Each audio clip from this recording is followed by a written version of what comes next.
Hello guys and welcome back to our highlights from our game against Winchester. With both teams coming off of losses, the two sides will be looking for redemption at the AEI Stadium. Out of the 5 changes made from Gosport's loss on Boxing Day, 2 of them linked up, as Henry Spalding linked up nicely with Alfie Stanley, allowing Spalding to go for goal with a shot just blazed over. Despite the Gosport possession early on, City's IK Hill danced his way through the Gosport defence, earning him the right to have a crack at goal, finding the bottom right corner and giving the visitors the lead.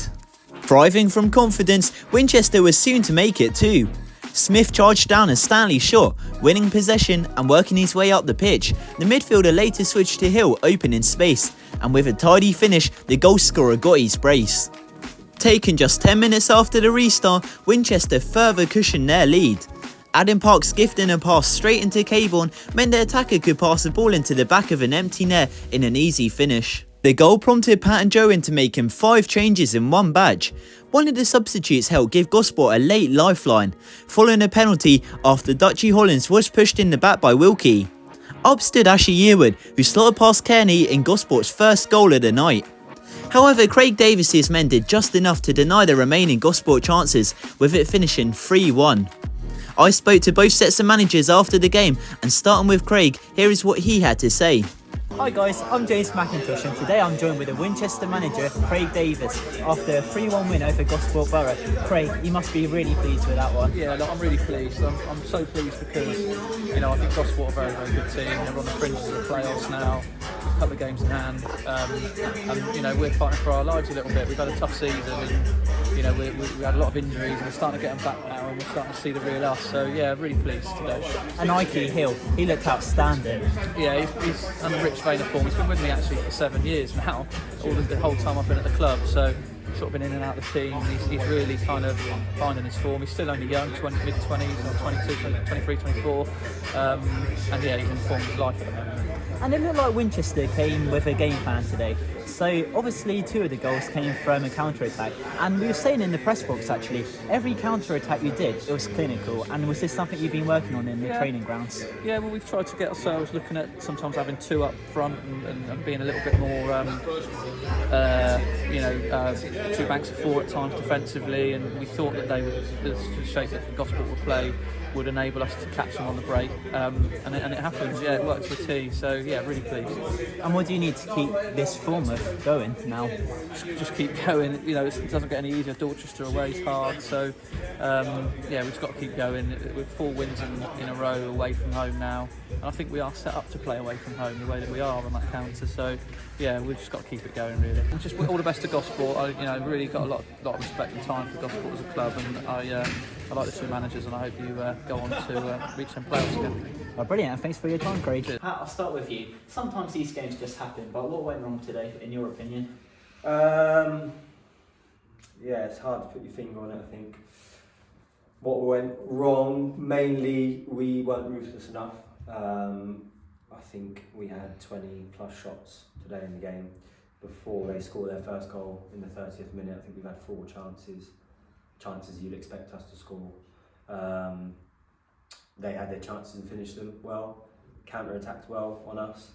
And then ultimately you come in 2-0 down, you're up against it, and I think there was belief that we could get back into the game, and we then give away a 3rd goal, which takes this thing out of it a little bit, and we started to gain a little bit of momentum once we got that goal back.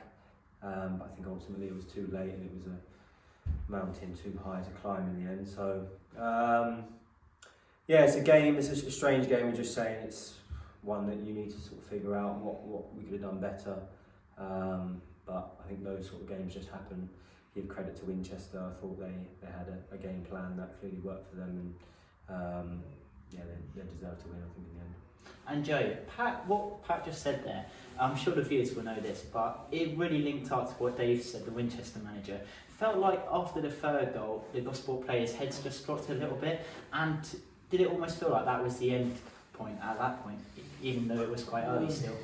Not really, no. I think because we went 3-0 down, we then go and score, and we had probably about 15 shots at their goal after that.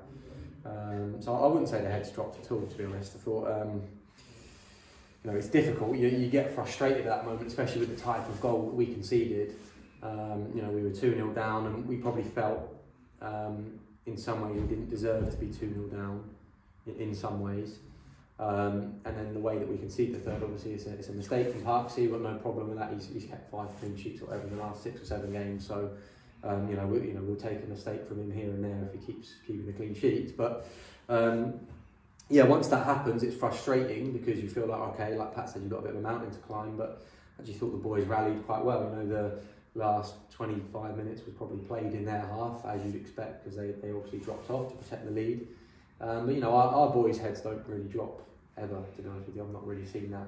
But we had one game last year away at Basingstoke, we lost 3-0, and that was probably the only time I've really seen our heads drop, and we sort of didn't give up that game, but it felt like it was too much for us. Other than that, never really see their heads drop, mate. So no, I didn't think it was a case of that. I just thought it was a poor goal to concede at a bad time. And we rallied, we got going a bit, we scored, we had some more chances to score, and it just wasn't the day for us. And Pat, I think it was unprecedented substitutes today. I've never seen 5 substitutions made at one point, so that was definitely quite cool. But I think all 5 substitutes, they definitely had an impact in the second half. Obviously, one of them leading to the goal. But them 5 substitutions, it was nice to see some familiar faces back, one of them being Bradley Tarbuck after a fairly long spout with injury. Yeah, great to see Tarbs back. He's one of our best players, put it simply. Of course, those 5 boys are 5 important players for us, and you'd expect them to come on and make that impact that they did. But equally, I thought the boys that came in, picked out Fitch and Henry Spalding. I thought they did quite well today. So it's really strange because I would say to you there was a lot of good individual performances today, but ultimately we lost the game and we have to take our medicine and move on from it. And Joe, we've got a great chance for redemption on New Year's Day when we take on Sholing. But Sholing, they look like they're a team who they can get a result on any day, like a lot of teams in the Southern League. And is that an important day to try and get a good retaliation back at the AEI Stadium as well? Yeah, I mean, it's certainly not a crisis. We've lost 2 games, and it's annoying because they're 2 games in 3 days, and one of them's against Havant, so I understand. But we've just come off the back of a 10-game unbeaten run and a unbelievable trophy run as well, which has obviously been taken from us from things that are out of our control. So I don't think it's a redemption in that way. I mean, we need to bounce back with a win soon. Sholing provides us an opportunity to do that. That being said, I think they're a very good side. Sholing just signed a top striker as well in Falobi, and they've picked up some really good results lately. So certainly a very difficult game. One that we believe we can win. We obviously would like to bounce back with a win.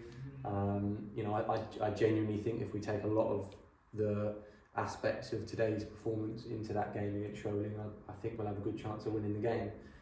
But we obviously need to be a little bit more ruthless in the final third, and just be a little bit more ruthless probably in our own defensive third when it comes to stopping certain chances at certain moments too. And definitely. And Pat, on one final note, throughout the whole of 2024, I think the one thing that's been so consistent is the fans. So we saw it against Havant Waterloo, they were singing their hearts out. We saw it today, it was packed out at the AEI Stadium. And I'm not sure if you've seen, but our website, it actually got ranked #1 out of 500 websites. So extremely good. And can you just give a final message to the fans for one last time in 2024? And Joe, you can give another message as well after Pat. Yeah, just obviously, I know we probably say it a lot, but we want to thank the fans for all the support they've given us. It's been immense. I would definitely go as far as to say we've got the best support in the league. The compliments we get as a club for the away support we take, the noise they make, has been excellent. And I think also some credit goes to the players because of the performances they put in certain games. Keeps the fans coming, keeps them excited, and I think there's a team out there that fans are proud to support. So I think between the players and the fans, they both deserve real credit for what they give to the club. And Joe, any final words? No, I think probably for us, since we come here, it's probably been the most notable change in the club as such. We've always had good fans at Gosport from when we were playing, but I think the last 18 months, home and away, the noise that they bring, the consistency of which, we get good gates here, we get great away support. You saw that, like you said, against Havant and Waterlooville. We genuinely feel that support, every match, and even when we lose games like today, you can still feel the support, and I think the supporters know that they've still got a team that fights for them every game and actually fights for the badge, which is something that Gosport hadn't had for quite a while before we came in. And I think the lads have really built a good relationship. They'll be in there in the bar now with the fans as well. So we've got a massive amount of respect for our fans, and we know that the players have given them something to cheer week in, week out, even when we don't win like today. So very proud of the progress that we made as a club, and we need to keep that going now into 2025. Well, 2024, I have to say I've really enjoyed it, and it's largely because of these two lads. And next, bring up 2025. Final words as always for one last time in 2024. Up the Borough.